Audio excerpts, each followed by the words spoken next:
బందిపోటు దొంగలు ఉంటారు చూసినారా, డెకాయిట్స్.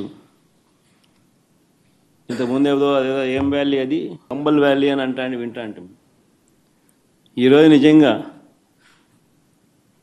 దాన్ని మరిపించినారు. బందిపోట్లకు మించి చంద్రబాబు నిన్న పులివెందుల రూరల్ జెడ్పీటీసీ ఓట్లను దౌర్జన్యంగా వేసుకున్నాడు. సాక్షాత్తు పోలీసులు దాన్ని దగ్గరుండి ప్రోత్సహించారు.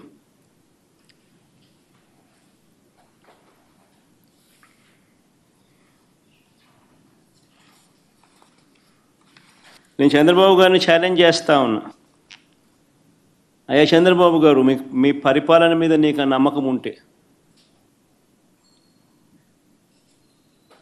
మీరు మంచి చేశారు ప్రజలకు అన్న విశ్వాసం మీలో ఉంటే, ప్రజలు మీకు ఓటు వేస్తారు అన్న నమ్మకం మీకుంటే,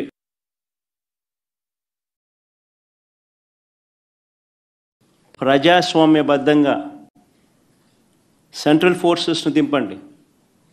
central forces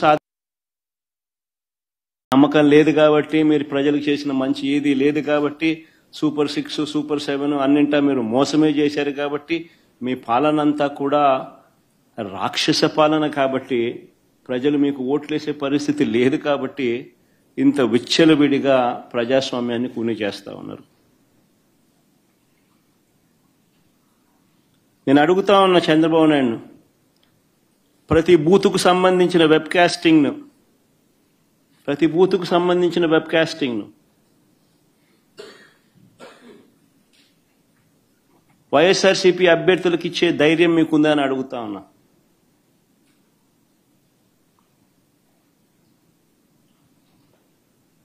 polling booth ఆవరణల్లో CC ఫుటేజ్ను ఇచ్చే ధైర్యం మీకుందా అని అడుగుతా ఉన్నా.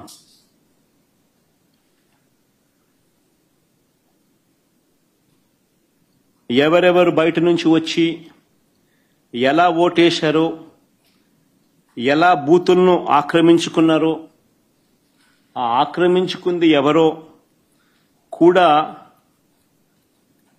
గుర్తించి కొన్ని ఉదాహరణలు కూడా మీకు చూపిస్తాం.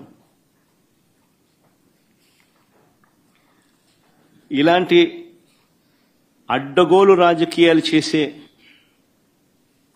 నాయకుడిని లీడర్ అనరు, మాబ్స్టర్ అంటారు, లేదా ఫ్రాడ్స్టర్ అంటారు.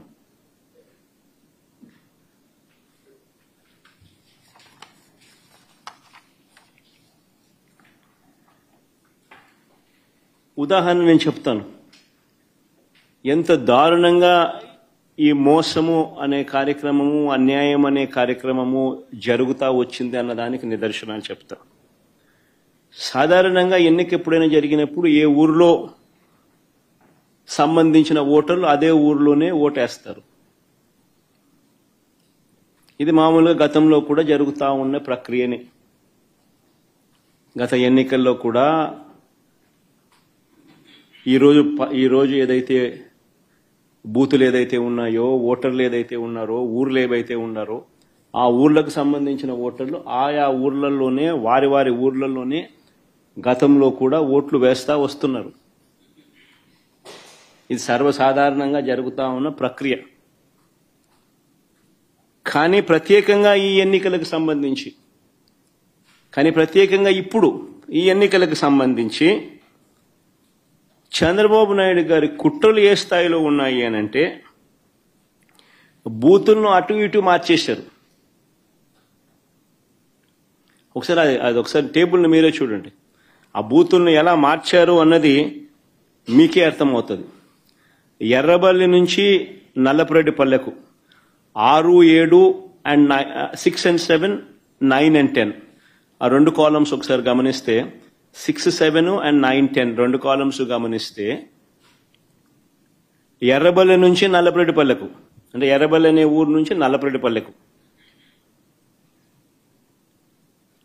ఆశ్చర్యం ఏంటంటే మళ్ళీ నల్లపురెడ్డిపల్లి నుంచి ఎర్రబల్లెకు. ఎవడన్నా ఎర్రబల్లిలో ఎర్రబల్లి ఓట్లు వేపిస్తాడు, నల్లపరెడ్డిపల్లిలో ఓట్లు వేపిస్తారు.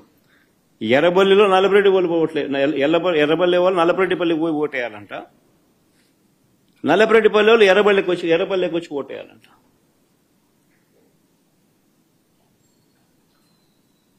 సిక్స్ 7 చూడండి, 9, 10 చూడండి.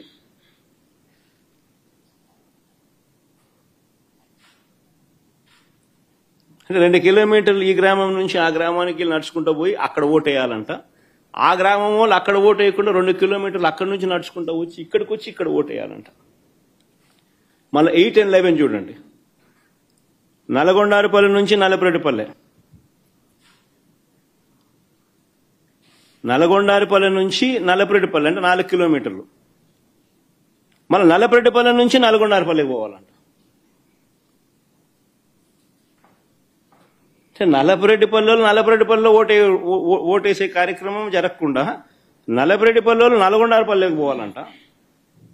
4 కిలోమీటర్లు అవుతారా? నల్గొండారుపల్లిలో ఓటేయకూడదంట. 4 కిలోమీటర్లు నడుచుకుంటూ వచ్చి నల్లపరెడ్డిపల్లిలో ఓటేయాలంట. అంటే ఏ రకంగా స్కెచ్ చేసినారనేది చూడండి అని అడుగుతా ఉన్నా. ఇక్కడ నుంచి స్టార్ట్ అయ్యింది. దాదాపుగా 4,000 ఓట్లకు 10,600 ఓట్లకు గాను 4,000 ఓట్లకు సంబంధించిన పరిస్థితి ఇది.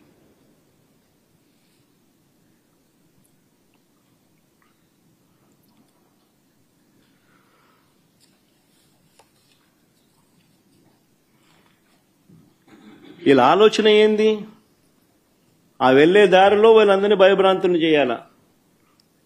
వీళ్ళు 4 కిలోమీటర్లు 2 కిలోమీటర్లు నడుచుకుంటూ పోయే కార్యక్రమం డిమోటివేట్ చేయాలా.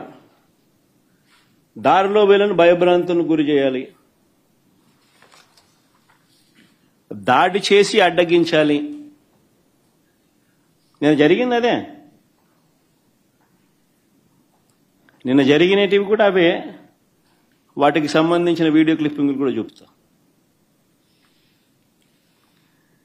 మొత్తం పులివెందుల జెడ్పీటీసీలో 6 పంచాయతీలుంటే, పులివెందుల రూరల్ మండలానికి సంబంధించి నిన్న ఎన్నిక జరిగింది. 6 పంచాయతీలుంటే పోలింగ్ కేంద్రాలు 15 పోలింగ్ కేంద్రాలు. ఈ 6 పంచాయతీలకు సంబంధించి ఆశ్చర్యం ఏమిటో తెలుసా? ఈ 6 పంచాయతీల్లో భద్రత పేరుతో 700 మందిని పోలీసులను పెట్టారు. ప్రజలను ఓట్లు వేసేందుకు సహకరించేందుకు కాదు ఈ భద్రత. ప్రజలను భయభ్రాంతులను చేసేందుకు ఇది 700 మంది పోలీసులు.